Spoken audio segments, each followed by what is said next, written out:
Hey, what are you reading? It's an article about safe drinking water in Indigenous communities.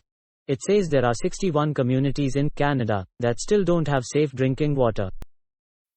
Indigenous peoples are the first people who lived in what we now call Canada before other groups arrived. Wow, really? That's shocking. True. The problem continues because of systemic racism. Racism is discrimination from the dominant racial group against other races.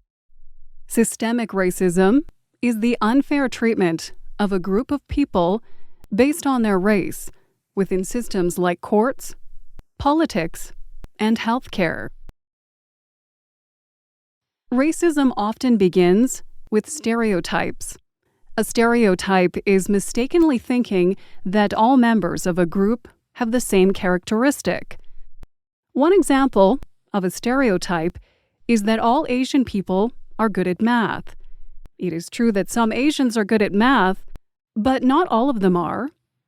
Stereotypes can be hurtful and harmful. Everyone needs to see their own stereotypes and begin to challenge them. I've been thinking a lot about that too. I'm trying to challenge my stereotypes by learning and reading. It's helping me to recognize my stereotypes. In what way? Well, I'm learning a lot about systemic racism and the residential school system. I used to think that Indigenous people should stop complaining about the past and just work harder to be successful. But now I know how much they suffered and are still suffering because of residential schools. Indigenous children were taken from their homes, communities, and families. In residential schools, they were forced to use only English and to forget their language and culture.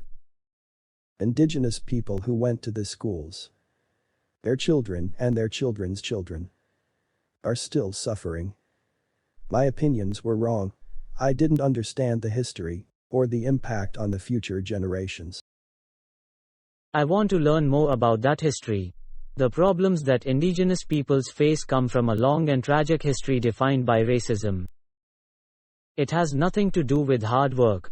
That history is present today when we see that communities still don't have clean water. So, what can you do about harmful stereotypes? First, you can take time to learn about the history of people different from you. Find books, movies, and stories about the lives of real people. Learn more about them and what they have contributed to society. You can also teach what you learn to others. Share what you learn and your changing opinions with your family and others close to you. Take action. Find and join others who are trying to help. Speak up when you see stereotypes and racism, and actively work to fight it.